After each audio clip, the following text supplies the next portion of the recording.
All right. Good morning, good afternoon, good evening, everyone, wherever you happen to be in this beautiful world of ours. Welcome back to episode 3 of Savoir Faire, the musings of an introvert that found her voice. And today I have the wonderful Dori Brewster with me. We'll be talking about real estate, how to get into real estate, pros and cons of real estate. She's going to share all of that with us today. Little backstory. Of course, I am an aspiring real estate agent. I already took the test once. I'm looking forward to taking it again. I started following Dori on Instagram, and she had this cool coffee hour that she would host, and I never got a chance to make it there. And by the time I had a chance to make it, COVID-19 hit. So I've been catching her on her wonderful IGTV show that she hosts, and I will just let her take it away and tell us a little bit about yourself. All right. So I've been in real estate personally myself for 5 months now. So it feels like a lot of a longer time. Uh-huh. But before that, I had a lot of different jobs. I've worn a lot of hats, and all of them working directly with people. Mm-hmm. Excuse me as I decline this call that's, of course, coming in.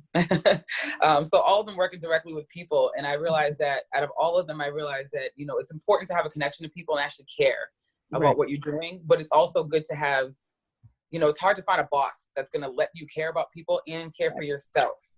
How dare you have me working over 40 hours a week, and then my child is sick and I can't leave to take care of them? Mm-hmm. That doesn't make any sense. And then I want to take care of myself, and you don't want to allow me to do that either. So I decided to change careers, and I thought, real estate would be good for me because I'm good with people, Mm-hmm. and houses are a large purchase. That's Right. the biggest purchase you're going to make in your life. So people work with people they like and they trust. It's not necessarily how long you've been in the business. And I don't know why, but people like me. So I figured that would be a good transition, and it's been good so far. Great. All right. So first, I'll just ask you all of the questions that we wanted to discuss today, and the first one being, what was, of course. Oh, actually, you just answered those things. What made you want to become a realtor? How long you've been working as a realtor? Um, are there any pros and cons of the field? I would say it depends on your motivation, Mm-hmm. in how you're starting. So I would say one of the biggest, I'll start with the cons, is the expense. It's expensive to be a realist, whether you're a real estate agent or a realtor, and they're different. There's a difference. Right. Realtor is a more expensive job because you have to pay your dues every year, and that's about like 600, 650, depends on where you live. So that was expensive. And if you completely change careers and you're not doing any other job, that can be a lot of a burden because your bills are still coming in and you're investing in yourself. So the con can be, if you're not financially prepared for that career change, you could find yourself wondering where all your money went and you're not making much right away.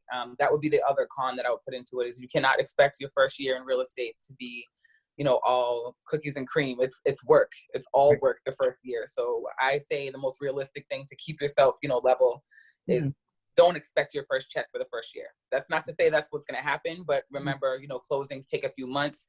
If you get 6 months in and you turn out to be good at your job and you Mhm. do get a client, you're still not going to get paid for another 3 months or so after you got that deal done. So that's almost a year into your business anyway.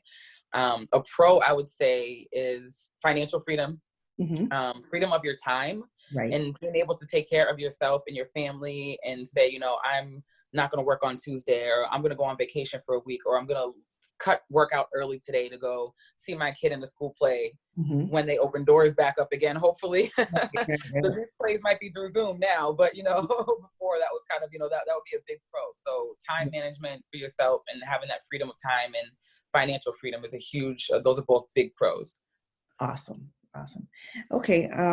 Now, would you recommend the field to someone, or no? Would you say you have to have? I guess I would say, would you say to someone that real estate is only for a certain personality type, or do you think anyone can get into this field and, make it happen? That's a good question. I think I would say real estate. I apologize. Somebody keep my sister's calling. I would say real estate isn't necessarily for a certain personality type, but if you're passionate Right. about anything, Mm-hmm. then you can be passionate with real estate, because people who are good at real estate, 97% almost of the people who start in real estate don't make it past the first year or two. And Oh, that's a huge, huge failure rate. So if you're right. the kind of person who finds that type of number as motivation, Mm-hmm. real estate's good for you. If you're the kind of person who's not looking for immediate gratification, Mm-hmm. real estate's a great business for you. If you're the kind of person who pays attention to detail and actually cares for clients rather than seeing numbers passing by, Mm-hmm. real estate's a good business for you, because it takes passion as well as compassion in Okay. order to be a realtor, because people are, some people are losing jobs right now, even right now, especially people are losing their jobs. They're in a situation where, they may not be getting evicted, but they can't really pay their mortgage. They're having hard times. So if you're just out there like, well, I'll sell your house, I'll do this, and selling yourself as opposed to bonding with another human who's going through something that you yourself could go through at any moment, then Mm-hmm. you're not going to be good at this business. You have to have a heart, and you have to have heart to go out there and put yourself out there and talk to strangers and make friends with people you've never seen before. Mm-hmm. And, just be the face of your neighborhood. So if you're capable of all that and you're driven, then it's a great business for you. If you like a hustle and you like to walk in and, make a quick buck, be an investor. Mm-hmm. That's probably a better thing for you, because you don't need a license. You don't have to invest so much time into studies. You just throw your money in and wait for the benefits to come back for you. Okay. That's a very good tip. It's a very good tip. Another question I would ask, would you say to someone, just leave high school, get your real estate license, make that your career?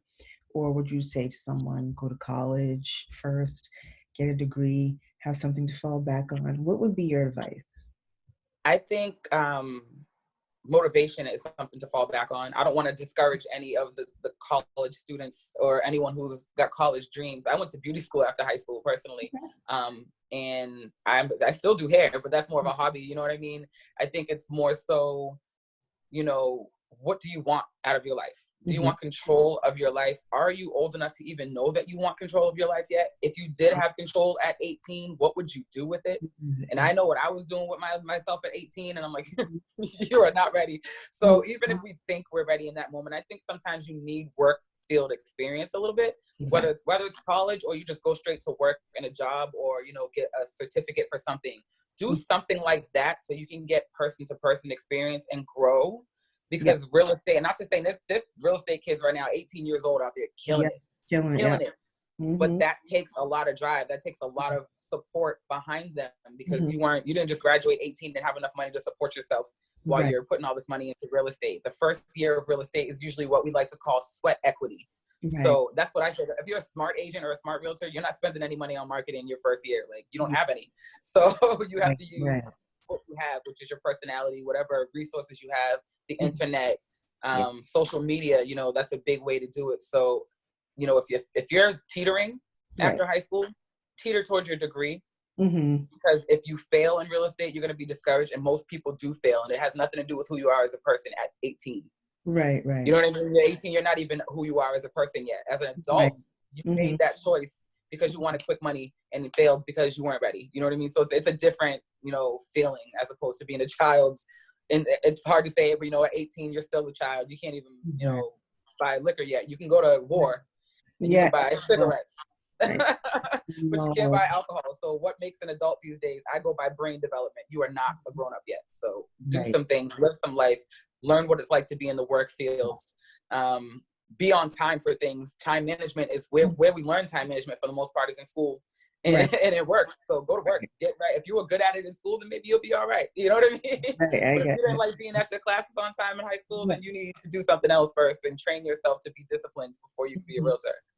Okay, great. So just mainly life experience you would recommend getting. Life experience is the best preparation. Experience and bring it with you into real estate, because you of course have clients from so many walks of life and that have so much experience, and you'll be dealing with them, so you need to be able to speak with them, make complete eye contact with them, understand them.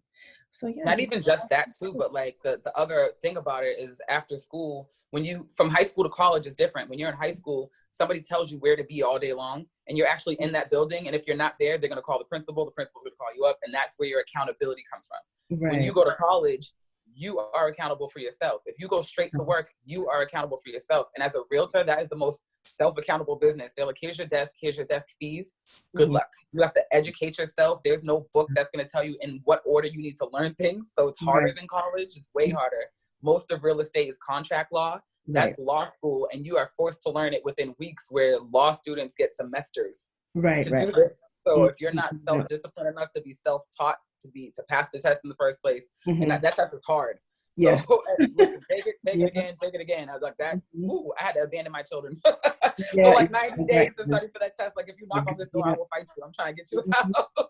So you got to be very, very self-disciplined and very, very determined, and have a support system to choose a career in real estate and make it.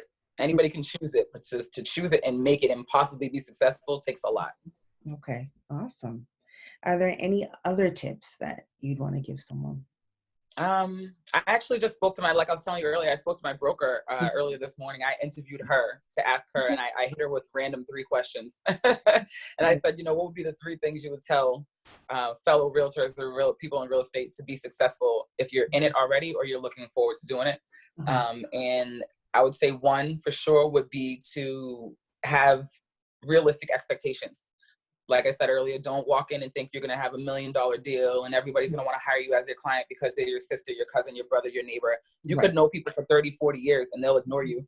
And the person you just met somewhere on like Facebook because you had a mutual friend will hire you and send their whole family to you. So be realistic with your expectations. Don't take it personal when someone you thought was your best friend hires somebody else. Take that as motivation. Ask yourself, what did I do wrong as far as like not making her want to choose me? Not necessarily you did anything wrong, but maybe your marketing's wrong. Maybe your relationship lines are blurred where you don't stop and put a hard line between business and personal. So that there's things, and that's growth to be able to realize that. The other thing I would say is to put yourself out there. Be willing to talk to strangers. Be willing to create events. Be willing to go to events. Right now, we don't really have as much of that, but we have Facebook, we have Instagram, we have YouTube, the way we're communicating right now. So if you're afraid to be on camera, if you're afraid to be interacting with strangers, you're going to have a hard time. So if you're thinking about getting in the business, now's the time to practice reaching out to random accounts and saying hello, letting them know that you're trying to be in the business. And just to stay determined. Don't ever think, oh, I have this client, so I'm going to work on this client. I'm good. No, you have that client, but when you finish closing that deal, if you didn't build up more of a pipeline in the meantime, once that deal closed, you have nothing in the works on the way. So always be working, always be lining up the next situation, always be reaching out to people that you know, letting them know you're even looking to get into real estate, because that's where you get the ball rolling and they start talking about you. Then when you're in it, they're like, oh, she did stay. And then you're a constant reminder is good. Okay, awesome. All right, Dori. I don't want to keep you anymore. I really, really appreciate you so much coming on and sharing your knowledge. And this is really awesome. You guys. Yes, I appreciate being on the other side because I'm usually stuck interviewing people. So this is nice. Cool. You can find Dori on Instagram. I'll put all of her information in the description box. You can find her on Facebook as well. And if you are in the New England, Massachusetts area, then you can definitely, give her a call, reach out to her and let her know. I'm sure she is definitely taking customers. Oh, I will take care of you. We got virtual walkthroughs. We don't have to shake hands or nothing. We'll do it real safe and social distance. All right, everyone. Thanks for tuning in, and we'll see you in the next episode. Bye.